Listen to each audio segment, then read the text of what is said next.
Get it? It's funny because my shirt's got the lyrics on it. It's printed. Yeah, what a way to come back from the dead. Ah, shit! I'm back! Okay, so yeah, it's been a long time since I made a video. Glad to be making another one.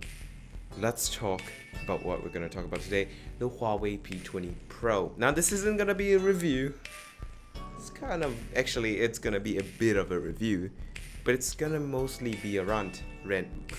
It's mostly gonna be a rant. Yeah, I haven't done this stuff for a long time. I'm gonna be discussing just one fundamental issue with the Huawei P20 Pro. But first, the review. Okay, the mini review. The P20 Pro. It would be a lie to say I didn't like this phone. It's a good bloody phone. It's really awesome. Okay, that design, for example, is stunning. It looks super duper good. Glass metal everywhere, and yes, it does look a bit like an iPhone X, but in that sick purple colorway.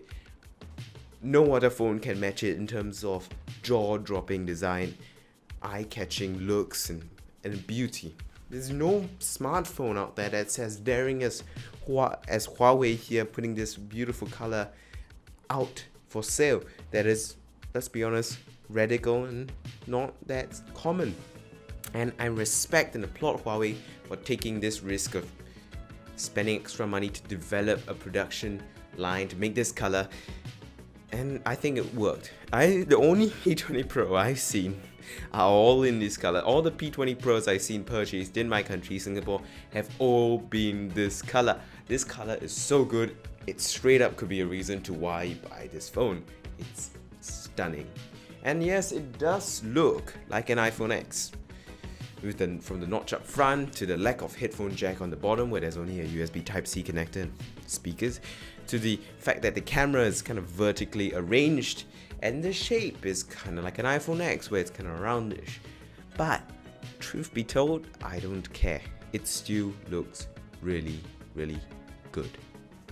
And I'm glad that Huawei is making an awesome design. The hardware in here is awesome. The camera is 40 megapixels. It's mad. There are 3 cameras in total. One zoom lens, which allows you to do 3 times zoom, and a two camera system for a main camera, where it's a monochrome lens and a color lens, designed by Leica, which has been seen in previous Huawei phones, where one takes the color information and one takes a monochrome picture, which is apparently sharper than a color photo from a color sensor. So there's that. And the hardware inside is good. It's fast and snappy because of the Snapdragon 845 processor, more than enough RAM than you'll ever need, and 128 gigs of storage, which is unfortunately not expandable micro SD card, which is kind of sad, but I'm fine with it because they're giving you 128 gigs anyway. The performance in there is just stunning. You can game on it, no problem. We played GTA San Andreas, PUBG Mobile, a bunch of games all ran perfectly smooth, and battery life is decent. It lasted through the whole day, no problem at all. And to that previous point about the notch at the front, some people might not like it, but on the P20 Pro it's really good. They hide away that notch with the notification bar, so it's pretty hidden. You don't get annoyed by it most of the time, unless you have a complete full screen that is white in color, a color that's not black. And yeah, the screen, it's stunning. It's an AMOLED display, WQHD, as usual as with most other phones, and it's super sharp.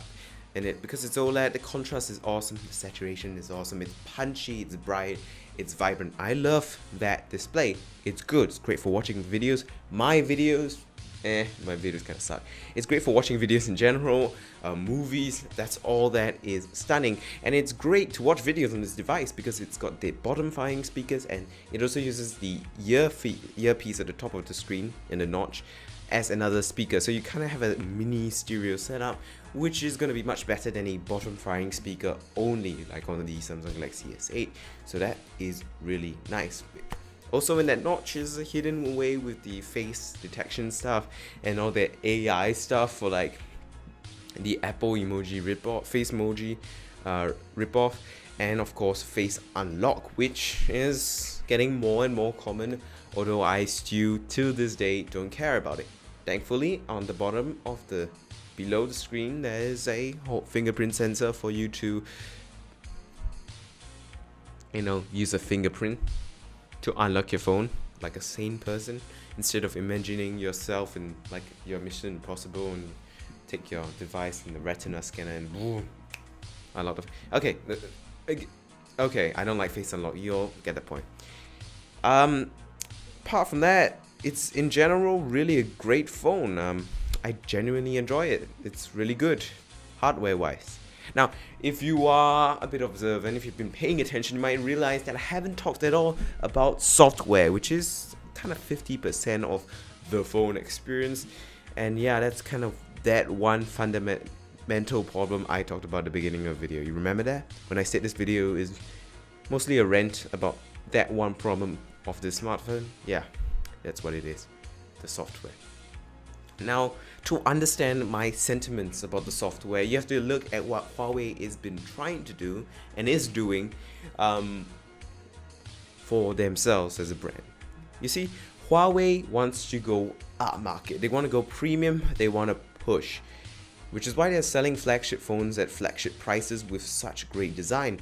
They want to get that market share, especially in the upmarket, and they want to build a brand image that is on the level of Apple, Samsung, LG, or HTC, or Sony. They want that premium top tier status. They want that image, and in this case Huawei has an uphill battle to fight.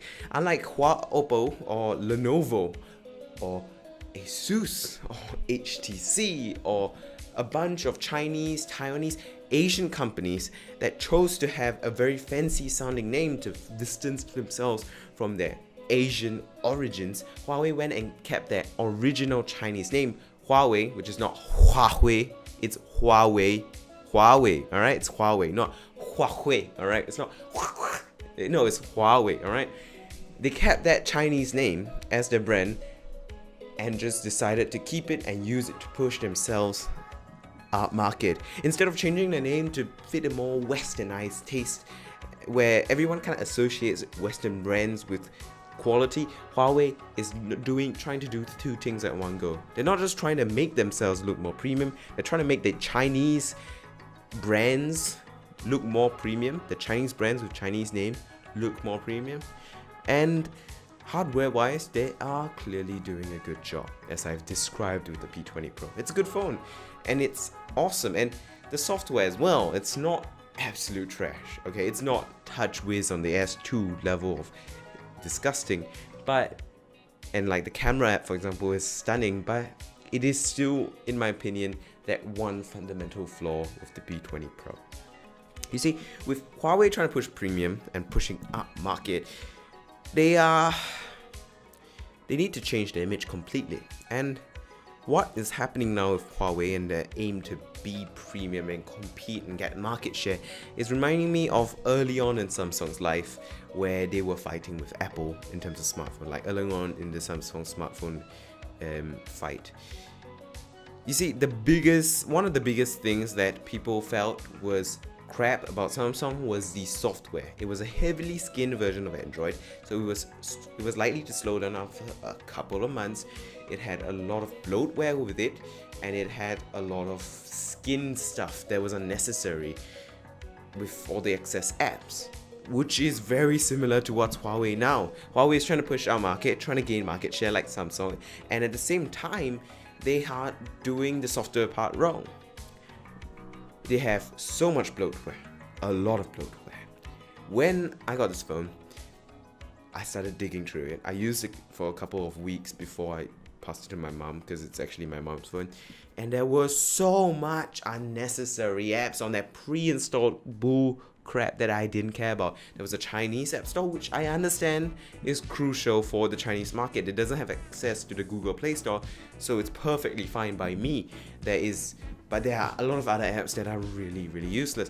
So they had games on there which I didn't care about, and a lot of them were like kiddie games or like erotica games. I don't even know why would someone who's trying to be premium would pre-install those apps on their phone. Okay, and apart from that, there are other apps that you just didn't really have to care about. There were some productivity apps that I don't care. I have productivity apps that I like, so I install them for myself. Why would I care about your productivity apps? And if you're a premium company, you're selling a phone at full price, flagship price, you are putting apps on there, pre-installed, and collecting a fee for it. It's saying that, oh yeah, I'm charging you a lot of money, but that's not enough for me. Even though I'm charging you so many dollars just for one phone, I'm still gonna make money off of you by pre-installing crappy apps that you don't care about on your phone. And that does not give you a good brand image. That makes you look terrible as a company and as a smartphone manufacturer.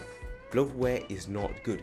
This is why so many phones nowadays are starting to cut that down, because it's not good on image. And yes, it helps profit margins, yes, it helps you make more money, but in the long term, when you're talking about brand loyalty and whether people like your brand and people want to buy from your brand and what people think about your brand, you need to get rid of that stuff. It's a small sacrifice, especially if you're trying to push premium like Huawei is. And the amount of bloatware on there is just disgusting for a phone in 2018 and at this price, which is why I think it's the fundamental issue. Software in general, and not just bloatware as well. The smartphone skin, in my opinion, is too heavy. For one, it feels so desperate, like it feels so desperately like it's trying to copy Apple, like it's trying to be an iPhone when it clearly isn't. You see, Android's always had this two-tier menu. In fact, almost all the phones have it, except I think LG and these Chinese companies like Xiaomi and Huawei, and I think that's a problem. Well, in LG's case, their whole system is actually pretty well refined, but in Huawei's case, I find it really, really annoying. You see, the beauty of the two-tiered menu system, which Apple will never take, because that single menu is very clean and simple, which admittedly it is. The beauty of the two-tiered system is that you can have apps that you don't use often hidden away, and you can have apps that you use often in your main homepage. And I think the two-tiered system is a better version than like the Apple menu. And on Huawei's, it's just like an iPhone. All the apps are put together, but people who buy an Android phone are not buying it because it's not an iPhone, because it's an iPhone. They're buying it because it's an Android phone. And yes, Huawei is trying to attack China mainly still to this day, where a lot of people use iPhones.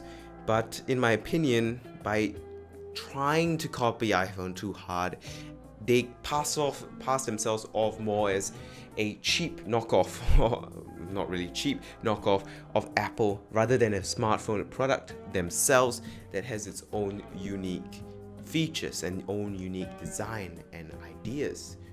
And I don't think that's a good thing if they want to improve their brand image and gain market share. And also one big thing, the apps skins, the default stock app skins, they have a design for it. They all look like cheap knockoffs of Apple iOS skins, and not Apple iOS 7 and past 7 skins. I'm talking about way before 7 skins. I'm talking about early iOS skins. These app icons look straight out of 2010, 2011 with the iPhone 4 and iPhone 4S. They don't look clean or modern. They look very old, and they feel a couple years past its prime. And in my opinion, that's not great for feeling premium as well. And also, by the way, some of the bloatware that wasn't pre-installed was in Chinese. So if this was sold in the US or Europe, what's a person who doesn't know how to speak Chinese gonna do with a Chinese-only app? Okay, so yeah, that's kind of the rant over. This is the fundamental flaw with the Huawei P20 Pro, in my opinion. Is it a deal breaker for me and a lot of people? It is, but for a lot of people as well, it isn't. Now this is something that most reviews don't talk about, so this is why I had to specifically point it out. And in my opinion, it's something that Huawei should probably change, because you know, their mission of making themselves more premium and everything. So yeah, is it a good phone still? Yes, it is, and absolutely is. It has been and always will be a good piece of hardware. Is it worth it? Maybe to some. Should you buy it? If you don't care about software, yeah, you can always circumvent the issues by using a home launcher, maybe just uninstalling the bloatware, disabling the bloatware, maybe. And there are always things you could do to avoid the issues with the phone, but for some people like me, I'll rather not, which is why it's my mom's phone and it's not mine. Okay, so I guess that's it for this video. If you enjoyed it, definitely like and subscribe. Thank you so much for watching. See you guys next time. Goodbye.